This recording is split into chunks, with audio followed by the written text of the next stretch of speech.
everyone! Welcome back to Joy's Kusina. Ang lulutuin natin ngayon ay ang napakasarap na baked chicken pastel. At itong mga ingredients. 2 tablespoons butter, half teaspoon ng salt, half teaspoon ng ground black pepper, isang carrot diced, isang red bell pepper diced, isang green bell pepper diced, 3 cloves garlic minced, 1 medium-sized onion chopped, 1 medium-sized potato diced, liver spread, evaporated milk of your choice, button mushroom, 1 kilo ng chicken na boneless. Initin natin ang ating cooking oil.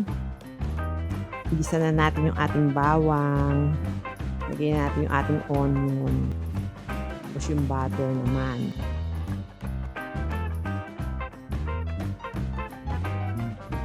Sama na natin yung ating chicken. Add 1/2 cup water. Tapos chorizo de Bilbao. Ito optional naman tong chorizo de Bilbao. Pero para maging mas special siya, pwede natin lagyan talaga. Isama na natin yung mga gulay. Carrot, potato, ating button mushroom. Tapos ilagay na natin yung gatas. Isama na natin yung ating bell pepper.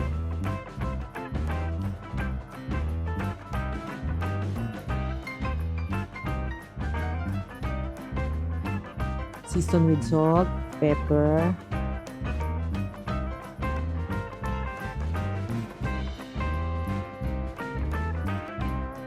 ayan, ang ganda na ng kulay. Oh. May red, may green, may orange. Another optional na ingredient is Vienna sausage. Samahan na natin ng liver spread para mas masarap yung sauce. Pero pwede nyo rin gamitan ng atay ng manok kung gusto nyo. Tignan natin kung okay na yung alat. Lagyan natin ng half teaspoon ng sugar. Stir lang natin ulit.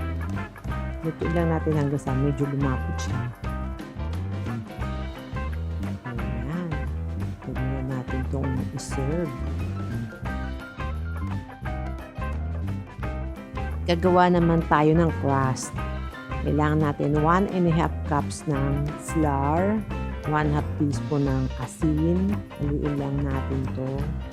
Tapos yung ating 1/2 cup na butter. Durugin lang natin yung butter. Umpisa na po tayong magmasa ng ating crust. Lalagyan po natin siya ng cold water, 1 tablespoon at a time.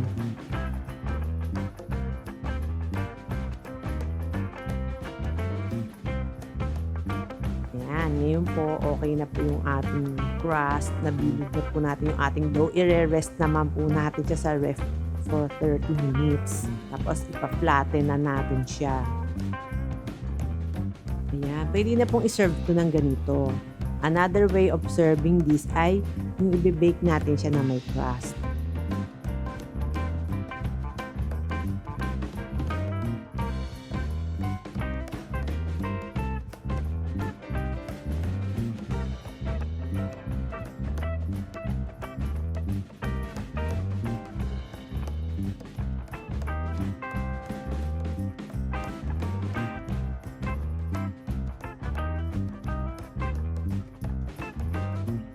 Tusok-tusukin lang po natin ng tinidor ating crust.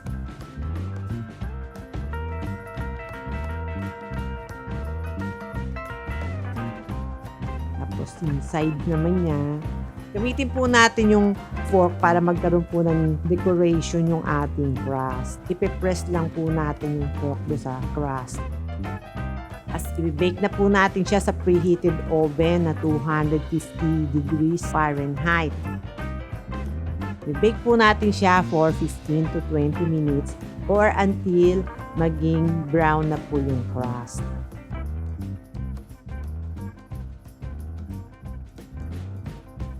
Ang sarap po kasi yung may crust. Parang complete meal na siya. Meron ka ng tinapay. Meron ka pang pastel.